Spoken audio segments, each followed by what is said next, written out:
1 2 1 2 1 2. You do realise now that pressing this record button means we have to record it. That's it. Committed. The FujiCast. Hello, welcome to the first FujiCast with myself, Neil James, and... me, Kevin Mullins. A chance to talk about things Fujifilm, but let me just say from the outset, this isn't just a show designed for those who are existing users. It's hopefully going to be equally of interest to those who may be thinking about swapping to the system or just going mirrorless. Because as much as we'll be talking about Fujifilm cameras and kit, we'll equally be talking about photography in general. You Got Mail is a chance for you to send both Kevin and myself your questions about the cameras, the system, any problems, any feedback and so on. We do have emails today, that's stuff just floating around our own inboxes, but if you'd like to send fresh stuff in from this week onwards, the address is click@fujicast.co.uk. Also on the show today, part 1 of a 2-part series featuring a walkabout Sydney with Fujifilm X-Photographer Markus Andersen, the wish list where we get a chance to share some of the stuff we keep in our kit bags that isn't Fujifilm brand specific necessarily, but it's essential gear and stuff we'd like to share. We both have active YouTube channels, so we thought it'd be fun to collect some of the messages that we get through these messages and answer some questions and some feedback. And if you're like the two of us, then you'll have a big collection of photographic books. So each week we're going to take one of those, possibly 2 from the bookshelf, and we'll share. I thought actually this week, though, a good place to start would be our own stories, Kev. Flesh out the reason why we've come together to make this podcast and where we actually are in the business ourselves and what we do. And your story, I know you've told it a million times. I've heard it on other podcasts, but your story of becoming a photographer was literally one day saying, to hell with this, I don't want to work in London anymore, I want to be a photographer. And you had no kit. So I used to work in IT in the city in London, doing kind of web design, online marketing, and real kind of embryonic stages of social media and stuff in those days. And I was just exhausted by it. I'd done it for 10, 15 years or so, the London thing. And my wife and I had moved to the West Country. We just had a baby. And, the money was good. Everything was great. But it was just exhausting. And then one day I was on a train and picked up one of those free magazines that you see left lying around everywhere. Somebody had just left it on the seat next to me. I picked it up and I just opened the magazine up. And it happened to be an article about wedding photography. And I often say to my wife and other people that will listen to me, it's a good idea. It was a good job it wasn't an article about chiropody or funeral directing or something like that. So I just kind of glancing through this article and thinking, well, this is not at all interesting to me. And then there was a couple of images in the bottom right hand corner. Was this This was a Jeff Ascough article, wasn't it? No, it wasn't about Jeff Ascough, but those are the images that caught my eye. It was a general overview, and it was one of those free magazines that probably had syndicated this article from somewhere else, whatever. And so I was literally turning the page to look for another article, and there were these couple of black and white documentary style images. And I looked at them and I thought, wow, my God, I've never, at that point, I'd been to many weddings and been to 2 of my own, in fact. And, which one was the best? The second one, yeah. And my overriding experience of, I think, wedding photographers at that point was your very traditional, very kind of formulaic wedding photography, which is fine. Did you have that sort of view of it's the Rain Mac Brigade kind of... Yeah, which I always feel really uncomfortable saying, but whenever you see sketches about wedding photographers, I mean, they do make us out to be the Rain Mac Brigade, don't they? Yeah, absolutely, they do. And actually, when I think back to my first wedding, which was we call it practice wedding. Practice wedding, yeah. This was in the day before digital, and the photographer, actually, she was brilliant. She was really very good. I remember her vividly. I can't remember her name, unfortunately. And the images she created were brilliant. But I do remember on that wedding day, spending a lot of time. We the first wedding was in December. It was cold. It was snowing, and spending a lot of time just and the friends and family were all kind of like, oh my God, can we not just go in and drink the mulled wine and all that, for me that's what wedding photography was. I had you might as well have asked me, what does a brain surgeon do? I had no idea, no idea whatsoever. And then I saw these images and I went home to Gemma and I said, you know what? I'm going to be a wedding photographer. And she was like, okay, well, she had a baby under one arm kind of thing. See, I know Gemma. Yeah. And I'm wondering if she was really as calm as you make her out to be.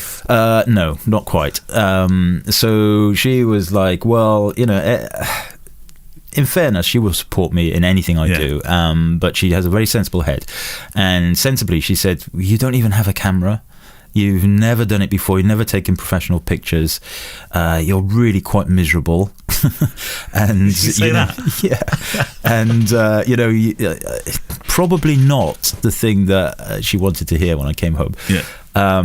But that's what I did, and that was 2008. So I've now been shooting professionally for 10 years since then. And it's, it was and I got to know Jeff throughout the wedding industry, and I'm quite honest and open that if it wasn't for those pictures, that I wouldn't have been interested in wedding photography, and B, I definitely wouldn't have gone in the direction that I chose to go. Back in 2008, you said, that would, documentary wedding photography wasn't really a thing, was it?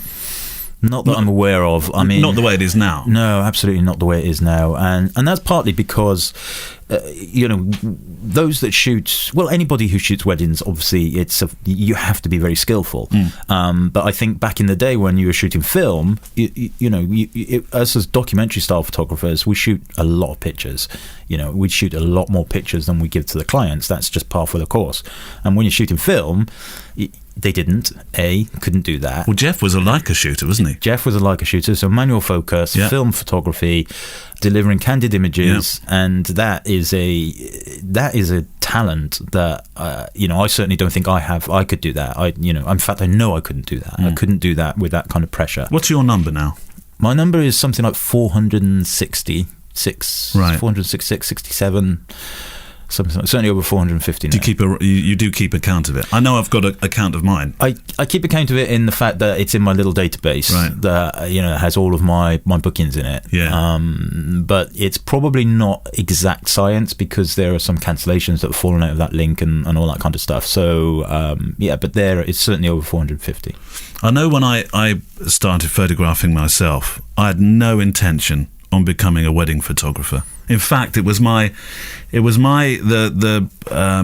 guy that asked me to shoot my first wedding was the guy that went on to be best man at my wedding, and he said, I had a photographic studio at the time, and he said, well, you photograph stuff, you can go and shoot a wedding. And I said, Steve, I can't think of anything I'd rather do less than photograph somebody else's wedding every Saturday. Why on earth would I possibly want to collapse my life at a weekend to go shoot weddings?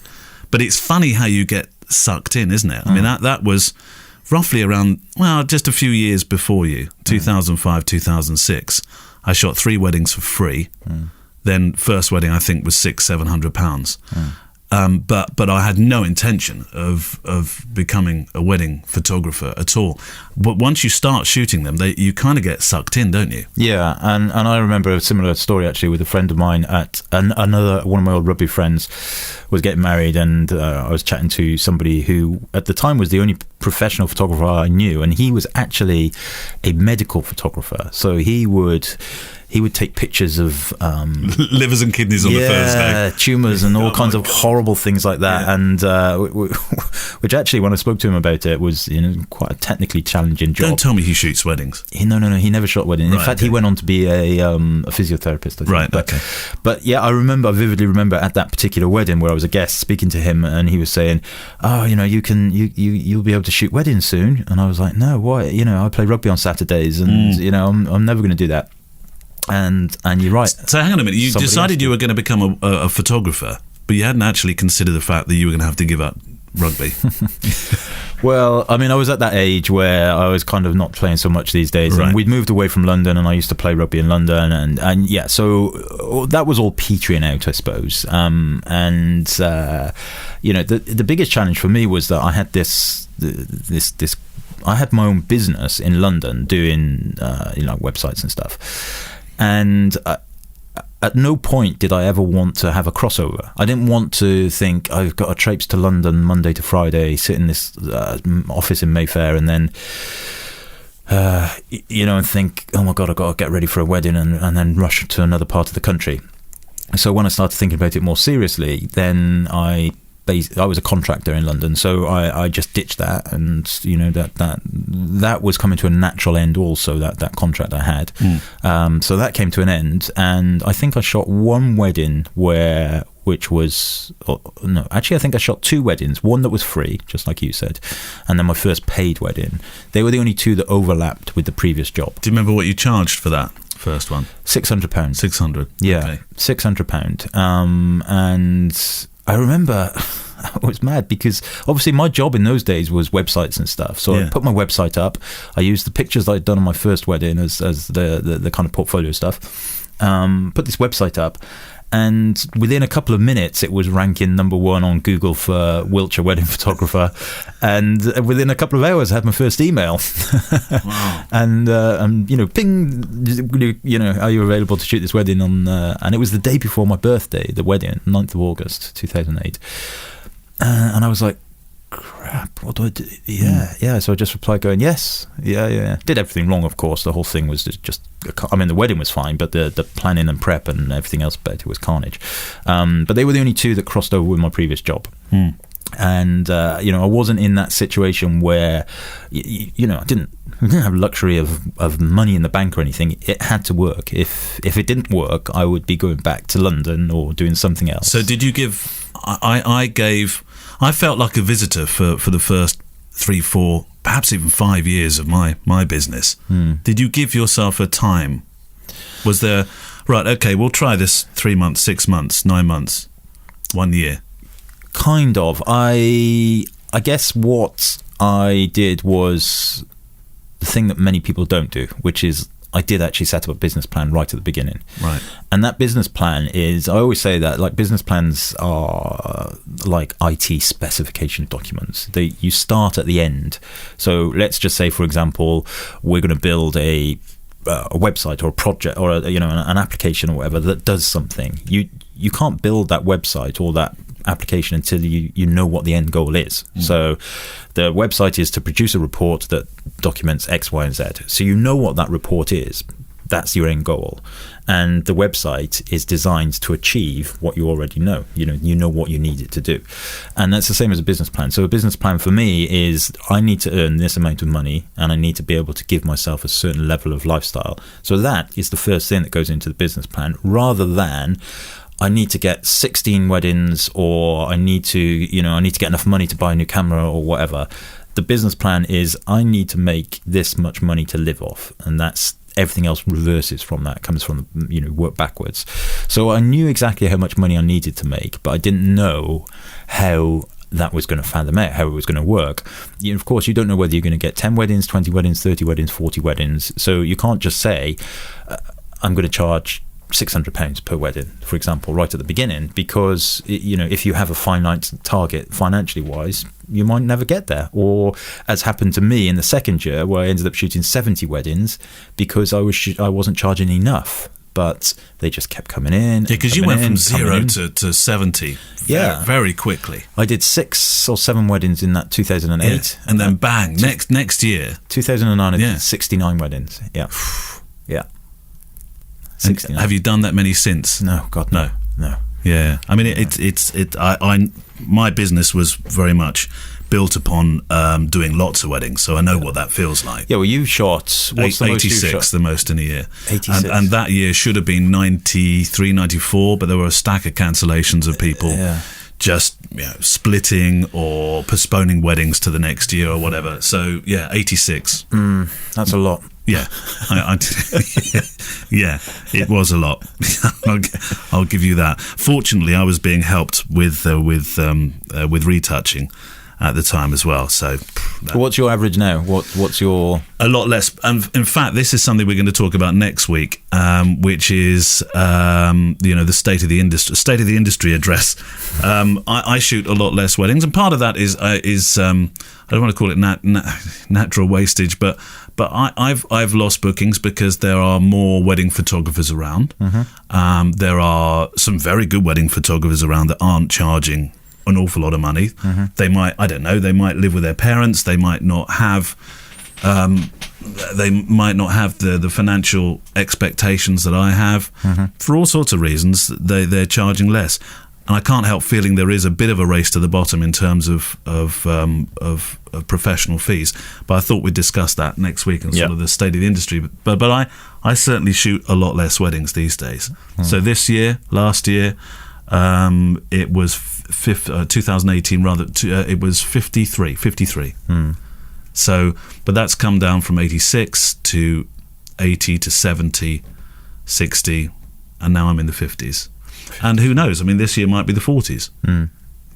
I don't know. And there are a lot more wedding photographers out there, and there's a lot less of a barrier to entry as well. But you're right, we'll talk about that next week. Yeah, that'll be next week. So next week's subject then. If you have an email, by the way, in the meantime that you'd like to send in on that, then do please send in an email to click@fujicast.co.uk if you want to address that subject. That'll be really handy because we're going to live off the emails for this segment as well.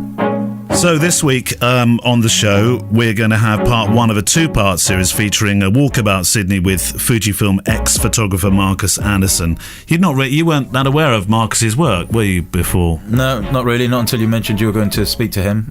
Fellow X-photographer, of course, but there are no... I don't know, how many of you are there? 500 or so, I think. Yeah, wow. There's a lot of them.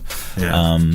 But yeah, it'd be interesting to hear him, actually. He was a fascinating guy. I met up at a cafe just in the QVB, Queen Victoria building, and we just went for a walkabout. I didn't realise actually he was going to he was going to treat this as a photo walk. And I know that I think he sells photo walks, so I felt particularly privileged to have my own my own photo walk. Well, that's always the mark of a true photographer, though, isn't it? When I think that regardless what you're doing, if you can take your camera and go and shoot, then that's a positive thing. Yeah. Well, I found him a fascinating character. Not necessarily, funnily enough, in love with the city anymore. I mean, he's well known for his photographs of the city and of Sydney and the place where he lives. So this is my photo walk with Markus Andersen. Do you have a favourite focal length? For the street stuff would be 28. 24 being just a bit too wide? Yeah, it's too hard. I mean, 28, I find 28 allows you to grab that little bit of extra information. Sometimes there's something coming at, the corner of a frame that will just... It's hard to explain, just a random hand or something happening that takes it can add an element of an odd element or an unsettling element. Or I was reading something that you wrote about Sydney light. It's very hard. In summer, it's unavoidably, like they always say, why does your work sometimes look like Trent Park's work? Because you're shooting in the same city with the same light and using film, and if you're exposing for direct sunlight, it's just what it does. It's hard light. You don't choose to shoot in the shadows though, do you? No, not really. I haven't for the books in the past. I am now, because I'm trying to look now for the little oddities of the world. And even when I did that, the previous books, I always wanted hopefully something, an element in there, not just great light, because great light's just not enough. A lot of the great photos aren't perfect. It takes a lot of dedication to constantly go out in the street and do this and to not get bored. And I think from my background, that's a problem I struggle with, that you have to change, you have to do it differently, or you're repeating yourself, or I always feel the need to invert things or change focal lengths or see things a different way, and that's, for me, the hardest part, the thinking behind it, not just the shooting. So that's why you choose to work on a project with one focal length? Exactly. I want everything removed, and it's just the idea. Yeah. Because a lot of the time for me, it's before the project starts, it's the hardest part, because it's the thinking, how am I going to encase this project in an idea rather than just a random body of whatever. For me, it always has to be like an idea that strings it all together, because it's always got to be a book. I'm aiming for always books and shows. Otherwise, then you're just shooting randomly, and it's why are you doing it? It's weird. When I do this, look at that. Interesting. Cool. I like watchmakers. What is it? It's the Rolex shop. we'll just break the window and take a couple and run off, huh? It's about I don't know, 100 grand just revolving around on the... I'll just take the wheel. I saw a guy who was testing shutter speeds. Have you seen the shutter speed testers? A guy he was testing an old Rolleiflex 2.8F, and he was, because a lot of the old cameras, they can run slow or the shutters can run fast. And it was this machine, I don't know what it was, and he'd click it, then it'd say, it would give 0.459 for 500th of a second. So it was saying it's close enough. And he was testing It's close enough. I was like, that'd be me. It's close enough. It's a bit off, but But I very much. I think that's some of my background. For example, a person who does marks, a person who's an illustrator or a painter or ceramics or they sculpt, they're always thinking bodies of work. They think, I'm going to create this body of work, I'm going to show it. I'm going to create this body of work, I'm going to show it. Yeah. And that's how I feel as a photographer you've got to be. You can't sort of say, oh, well, this project's going to go on for 25 years, because a lot of projects never end. What was that thing I read you saying about commercial work, that because you got to a point where you just wanted to throw the towel in? And yeah, I did. I wanted to drop it all, just because. Would you have left photography altogether, or? Well, I've studied some design as well, so I was thinking about moving more into design and graphic design, because I was never shooting my own work. I spent 7 years when I was studying, all I did was shoot my own work. Not really to produce work, just to do it out of. When you're studying, you're doing it out of enjoyment, or you're always thinking about your own eye and your ideas. But the moment I sort of went, okay, I'm going to make money out of this, or try and make money out of it, I didn't shoot probably 7 years. I just really took nothing for myself. If you're not happy at work, then it affects everything around you. This commercial work now, though, needs to be documentary and yeah. Well, I've done style. The stuff that it is documentary to a point, but some of it's some of it's products, some of it's interiors, some of it's exteriors. But I do try and always inject the documentary feel. Like I try and get human subjects and things to give it scale, but also life. But truck's going to be. So it's a real juxtaposition of different styles of buildings in. It's very different, isn't it? And you've got this 1980, early 80s.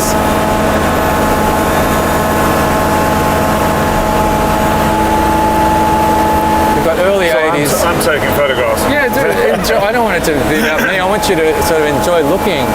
So even something like that there, I find interesting, just the bounce light. What, this on this side? Yeah, just the creeping up on the side, so it kind of forms a pattern. So if you're going to photograph that building, Westfield, shove that in the frame as well.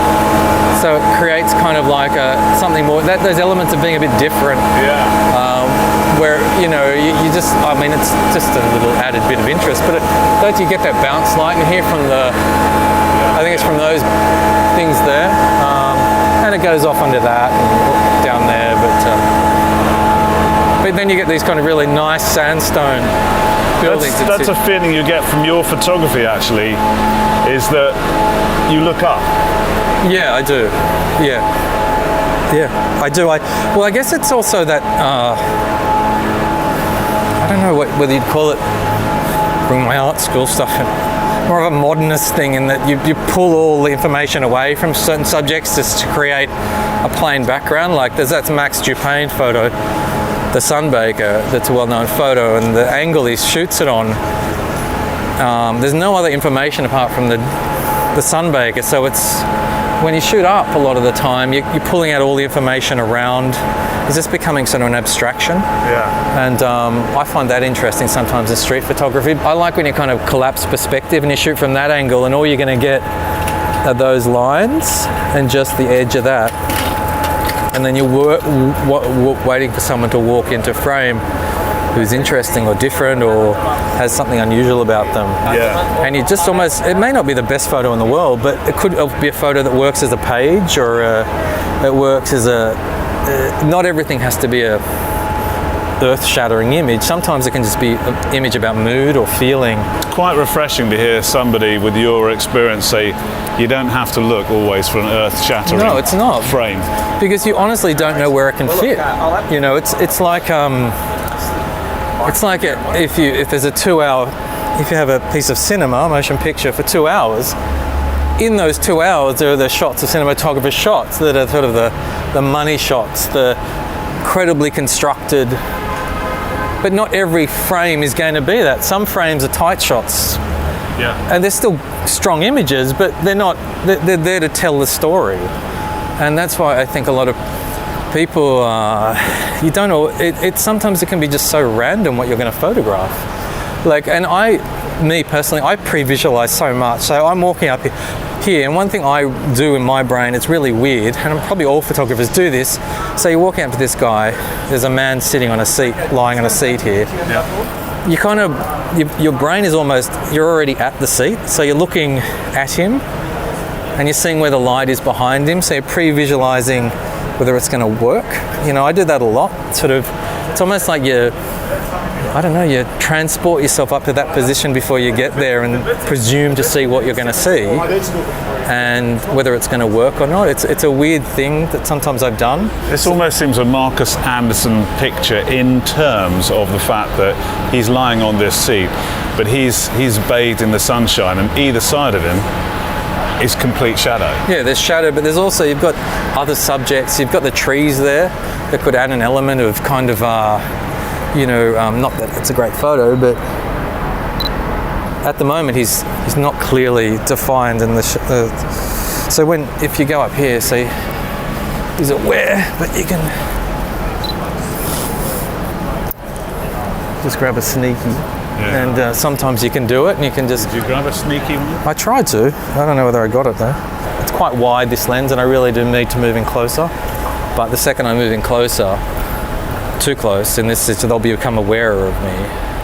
How much is that a problem to you? Because we were talking in the cafe about photographers like Bruce Gilden, who it's not an issue for them at all. I mean, if you get spotted, they almost become fairer game. Yeah, I think that's not your style. No, I like to be a ghost. I like to be a ghost, and I can get.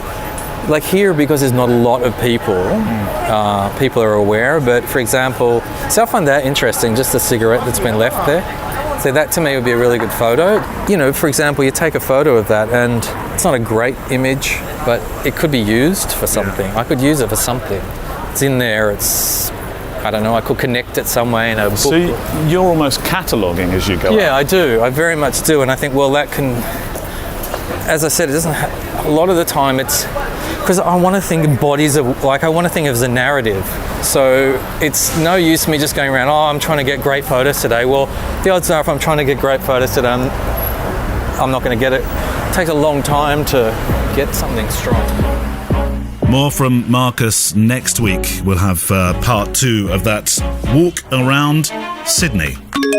So, you got mail. This is your chance to write to us each week with any questions that you may have, any comments, any thoughts, anything that you would like to hear on the FujiCast. That would be great as well.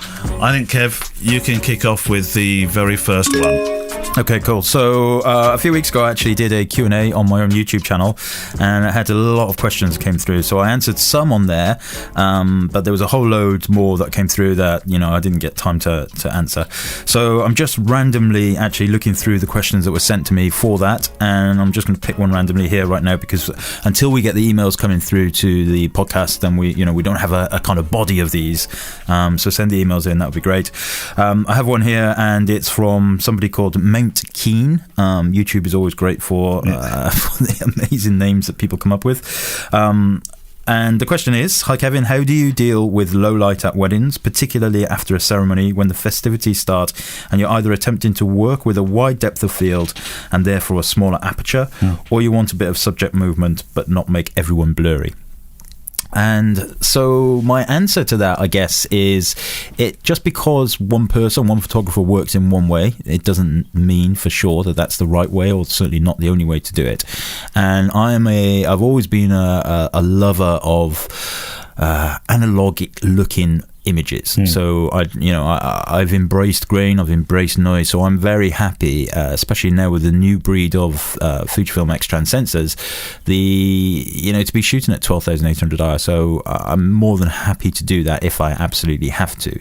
Now over the years I've kind of understood the cameras a lot more, and I understand the focusing systems very well, and so I can shoot at very fast apertures and still focus in low light and still get the images that I need without the necessarily need to throw a light onto it or to use flash. I do sometimes use a little Manfrotto LED light, which we might talk about that a little bit later, actually. I think. It's on my wish list. Yeah, on the wish list. So that's pretty useful. But I think the question is relating to if I want to use a different aperture such as f5.6 or f8, and the brutal honesty to that is I don't, because if I need to shoot at f8 and it's very low light, my shutter speed is going to be too low. The ISO will not be able to go high enough, and the only way that I would be able to deal with that is by using flash. And for me, in that environment, you're not a flash shooter. I'm not a flash shooter, and that's through personal choice. Doesn't mean it's the right or wrong way to do things. But for me, the thought of maybe having to use a stabilizer, a tripod, and setting up some off-camera flash and all that kind of stuff, that's just not the way that I do things, and I don't want to do things that way. And my clients don't expect me to be doing that kind of stuff. So for those people who are shooting in, they want to use that kind of wider depth of field, f8, f5.6, whatever, and it is still extremely low light, then the fact is it's photography, and you are going to have to illuminate it somehow, or you're going to have to really crank up the ISO, or you're going to have to shoot at really, really low shutter speed, which is going to introduce motion blur. It's just a way of understanding your camera. But for me, I'm a back button focuser. I focus very quickly. I will use continuous focus in the low light situations, and the fact is with the XT3 now, the face detection and the autofocus is another level up from the previous cameras. Do you use that autofocus in conjunction with this low light shooting method you have? Yeah, so continuous AFC, continuous focus mode. So it's always AFC. So actually it would be really handy to have what are the Kev Mullins settings when you get to that dance situation, the light has fallen, you're shooting shallow depth of field, for sure, we know that now.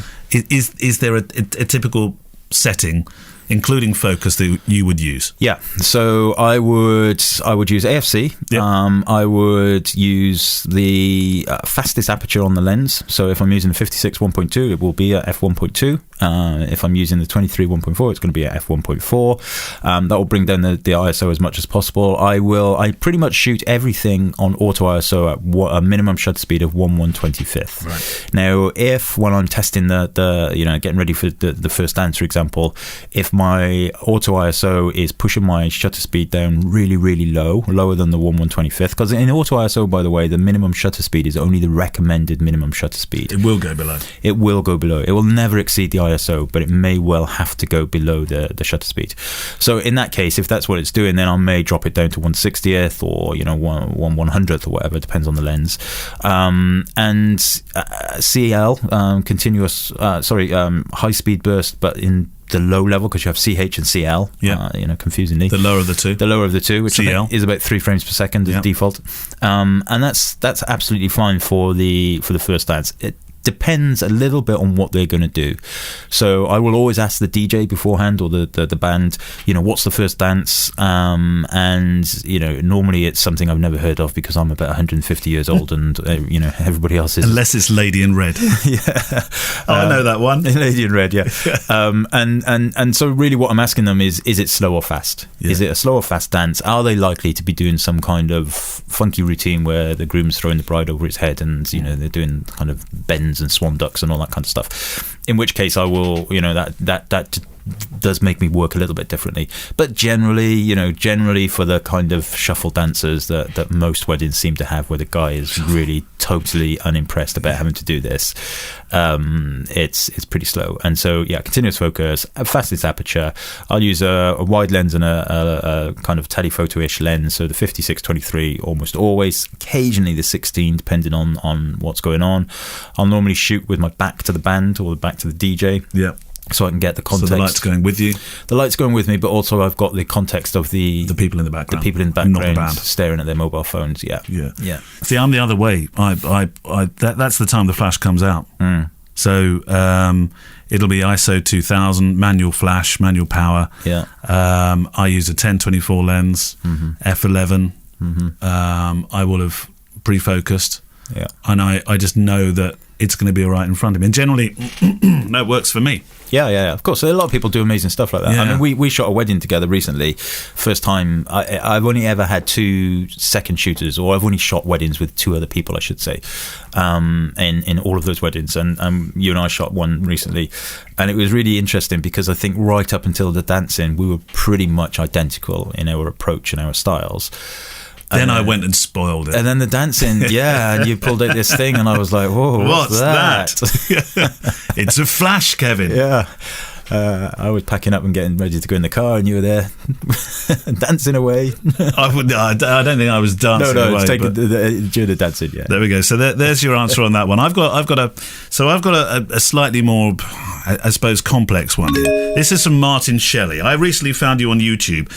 We will give our YouTube addresses at the end. Whilst I was researching Fujifilm and the X-T3, I'm a fellow wedding photographer. I've now switched to the Fujifilm system from Nikon, so now shooting X-T3, X-T2, and I have to say I'm loving it. I'm finding issues, though, with Lightroom and the worms caused by the sharpening process and conversion from RAF to LR. I've done some reading on the internet. There seems to be so many methods to alleviate the issue. Wondered if you'd be able to share a pearl of wisdom on this matter and what method you might be using. I've got to be honest, I've not really noticed this huge issue at all. Have you? This worm issue that people... I've heard it mentioned a couple of times now.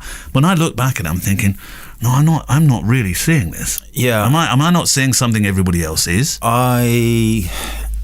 It's obviously a thing because lots of people are mentioning it for sure. I certainly. What is this worm? Well, I've seen it. What's seen worm look like? It's, for those that haven't seen it. It's how do you explain it on in audio? It's like when you zoom right into some foliage, for example, it looks almost like water painting, like a kind of. Like a Rembrandt style kind of image, but only when you zoom right in. And I have seen it, not on my own pictures, but on other people's pictures. So it's definitely a thing. It exists. It exists. Now, my understanding is that it's an Adobe issue rather than a sensor issue for Fujifilm, because it certainly doesn't exist in... if you put an image through Silky Pics, for example, which is the Fujifilm official RAW editor, it's not there. Simple as that. So it's definitely a processing thing from whichever application is processing the image. But that doesn't mean it's not there. It definitely exists. But from my understanding of it, it's to do with the sharpening. Now, I don't sharpen any of my images whatsoever. They have the raw images come in. They take the default sharpening, which is 25 in the detail on Lightroom now. They did for a previous version, they bumped it up the default for Fujifilm files to 40, which was too much, and I ended up bringing it down. So now they've reverted to 25 as the default. And I don't do any sharpening until I export the images. And when I export the images, I just use the export preset, and it says sharpening for screen or for matte paper or glossy paper. And I'll just pick standard for whichever output is going. So if it's going to my albums, I'll pick matte paper standard. My website, screen, standard. That's all the sharpening I do.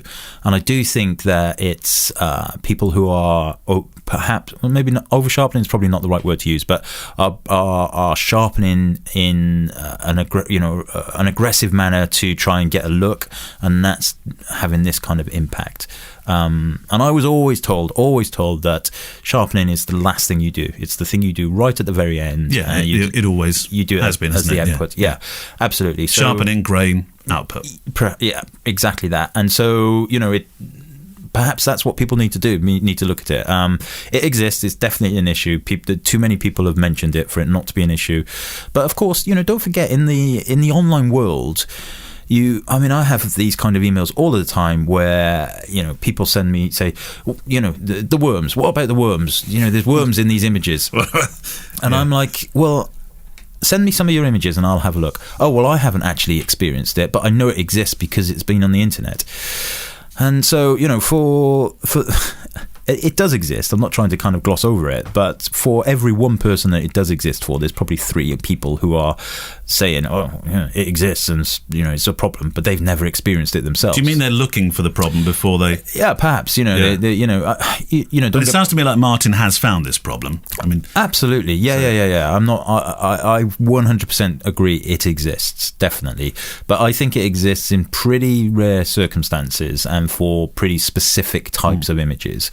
And I think that, I remember, for example, when I bought my Canon 5D Mark 1 or 2 or whatever it was, I put a pre-order in for it years and years and years ago, and then even before it came out, there was reports of light leaks in one of the it's going to have a light leak, and of course, I mean, it did, but it didn't affect me in any way, shape or form. It wasn't, all cameras have these little things. Well, this is the same with the lockup thing, isn't it?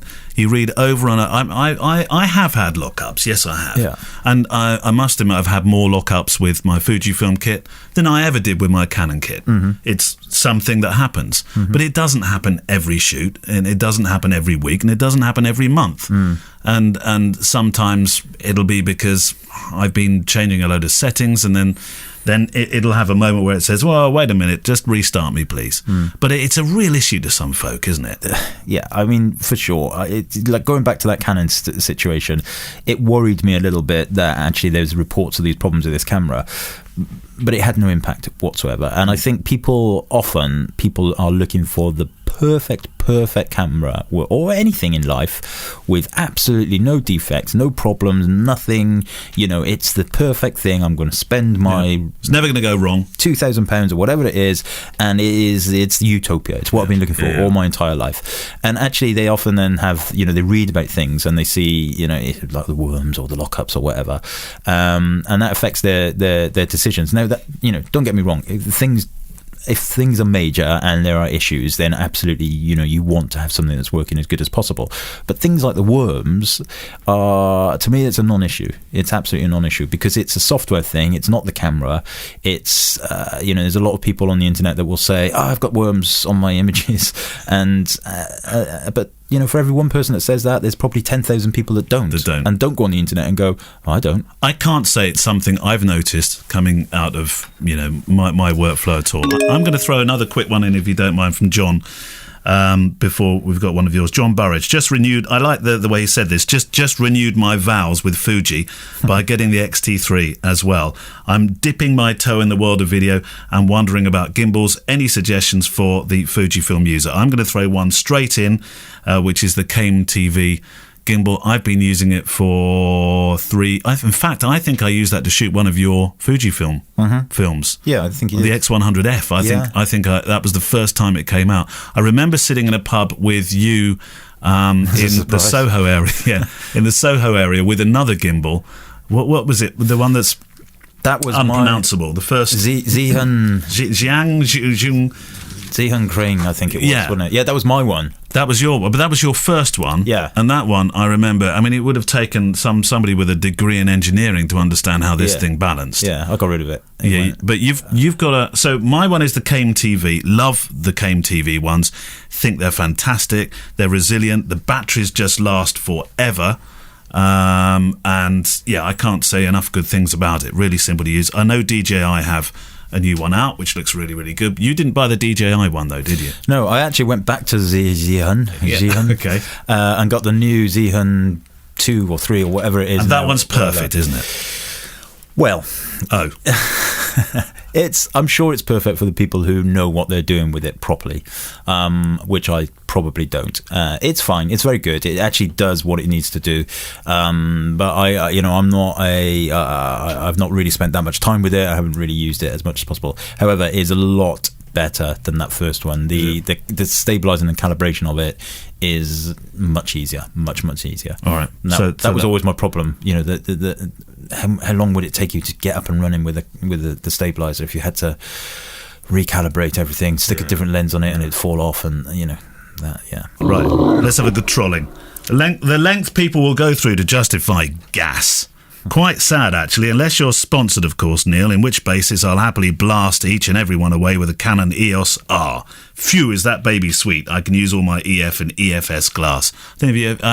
I must admit, when I did that film about swapping systems, it was mainly, and I'm a former Canon user, it was mainly the Canon guys and girls that came out of the ether to say, what are you doing?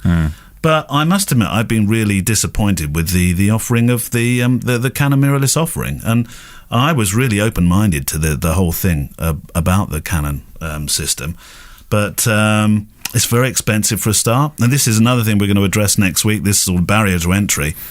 I mean, if there was a barrier to entry, it would be that Canon R price. Yeah. Whereas the XT3 comes in at, £1,300, and you're up and running with a really powerful piece of kit. Yeah, absolutely. And that's not supposed to sound like an advert, by the way. That's just a statement. No, quite right. I mean, I have never used any of the mirrorless offerings from Canon or Nikon, so really don't know anything about it. Yeah. But yeah, that's, they seem expensive, and I'm sure they make good pictures. All right, one trolling for you as well. Go on. Okay, so it's not really a troll as such, but it's a comment that came through. Ex-photographers usually tend to talk just about good things about Fujifilm. Is there for you anything that's really annoying about the system or the company itself? Good question. It's not a trolling question. No, it's not a fair actually. question. I'll take that trolling back, and we'll give it a email instead. Yeah, maybe one day I'll tell you about the one I had to go at my teeth. But yeah, so it's actually a fair question, and I cannot possibly pronounce the name of the person who sent it. Quidgibly van der Kamp or something. Apologies. That is a 25-point answer in Scrabble. Yeah, absolutely. At least. And a double score at the last letter. And to answer his question, yeah, I mean, generally, you know what? The reason why ex-photographers typically mention the good stuff about Fujifilm is because the reason they've become an ex-photographer is because they've embraced that system. Nobody is going to embrace a system if they don't like it. If they don't, there are photographers out there, absolutely, who just are what they would call a shill. So, if Canon come along and say, hey, you know what, we want to give you some money. And shill? A shill. A shill. We'll give you some money if you talk about our cameras. Right. Then, and then they ditch the system that they're currently with because this has come along. Then, that's fine. People do whatever they want. They have their own integrity about stuff. But the fact of the matter is, the Fujifilm X-Photography scheme is designed that they only take people on, or certainly this is my understanding of it, that are already invested. We all buy our gear, we're already invested, we're already up and running, we're professional photographers shooting with these systems. Now, by inference alone, that means you enjoy it. It's doing the job for you because you've already set your business up based on it. Now, that part of the question is, just saying about good stuff, and there are Fujifilm X-photographers out there that do even make me angry in terms of the content they put out there, and they are totally blinkered to the fact that it's not a perfect system. It's not absolutely, there's nothing wrong with using Canon or Nikon or using both or a mixture or using whatever, shooting black and white color, and some of the ex-photographers seem to think that actually, it's impossible. Everybody must do what I do, and they must shoot Fujifilm, and they must do this, and they must do that. And of course, it would be a terribly boring world if we all did the same stuff. And to answer your question, yeah, there are things that I find a little bit annoying about some of the cameras, and there are things I find a little bit annoying about the Fujifilm X-Photography scheme. Not the company as such. I mean, my relationship with Fujifilm UK is amazing. You've just signed for another year. So the X-Photography scheme in the UK is on a yearly basis, and there's no guarantee that you're going to be there the year later. It just doesn't work like that. It's not they don't pay us, they don't give us money for this. They will, obviously, if we do a talk for them or we run a workshop, that's where we get paid. Actually, that's a very good point, because some people think you're influencing and being paid for every single good thing you say about the brand. I'm not an ex-photographer, and I can't find the mail now, but I did get one message that said, you're obviously a full-time paid-up Fuji influencer. I thought, no, it couldn't be further from the truth. No, absolutely not. And the fact is, I keep saying the fact is because it is a fact. I know personally the people in Japan, in Tokyo, who run the X-Photography scheme, and they would be absolutely devastated if they thought that people think that ex-photographers are only there because they're on the dime, because it's not true. That is certainly not what they want.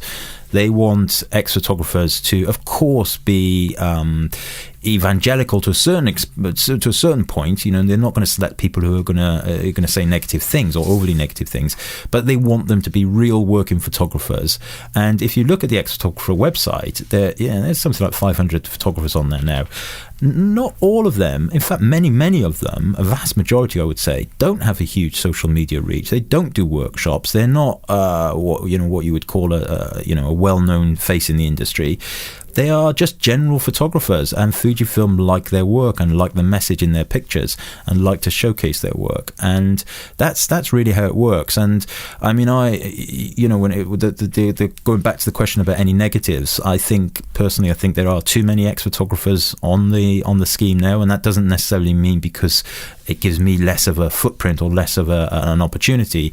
I just think it kind of introduces this opportunity for people to lose the integrity a little bit and to have that as a target. And there is, nobody should have a target of one day. I mean, I get this a lot. Neil just mentioned that, or you just mentioned that. I've signed up for another year as an ex-photographer, and so I put the little picture on my Instagram, and you did, yeah. If you look through the comments on there's several comments like, how do I get to be an ex-photographer? And I just don't even answer these questions any longer, because it's not a case of that shouldn't be an ambition, frankly.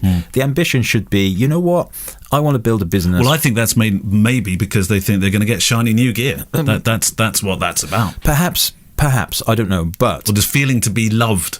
Maybe, but at the end of the day, their feeling should be, you know what, I want to build a business that feeds my family, feeds the kids, lets us go on holiday, lets me take pictures that either wedding pictures, portraits, whatever, that I really like or I can make money from, etc., etc. And if a brand comes along afterwards and says, hey, we really like your work, we'd like to feature you on the ex-photographer website, or Canon or Nikon or whatever, then that is a consequence of your hard work, and that's how it should happen, rather than the ambition being, what do I need to do to become an ex-photographer? Because you just won't. It just won't happen, because your mindset is wrong. Simple as that. And you and I know several Canon ambassadors, and it's exactly the same there. I mean, they're even bigger than Fujifilm, so they must have hundreds and hundreds of people who are just, how do I get to be a Canon ambassador of light? And all of the people that I see on the Canon ambassador list are all very well thought of photographers who have integrity. One of our friends has only recently got on there. Absolutely. I mean, there's been years of honing his craft and skill. Correct. That's not years of sending letters to Canon. Absolutely. Yeah. And that's really important. Yeah. Look, if you have a question for the mail, then please send it to us. It's click@fujicast.co.uk, and we'll pick them up next week on the show. Right, to the wish list. We've got two things really, wish list and also a bookshelf item as well. We'll start with the wish list. This is these are items really that we both have, and it's essential bits of kit really that I know that I wouldn't want to be without if I go out and shoot a wedding or anything for that matter, because recently this first item that we're going to discuss this week on the show is one that I've used for filming as well. I took this to Africa recently and used it in conjunction with some filming that I was doing as a hair light. I used this thing as a hair light, not a main light. So it's the Manfrotto Lumi. I always get this wrong. Lumi Muse. Yeah. But there are various Lumi Muses, aren't there? I mean, there's the 6. Yeah. There's the 8. There's one even bigger than that, isn't there? I thought 8 was the max. Is 8 there the may max? be others. Yeah. I don't think I'd need to go more than 8. But this is a small video light. It has 3 particular settings on it. 3 brightnesses, 1, 2, 3. And I use it personally for some of the dancing, although as we've already discussed, I use flash more for that, but it's great for that.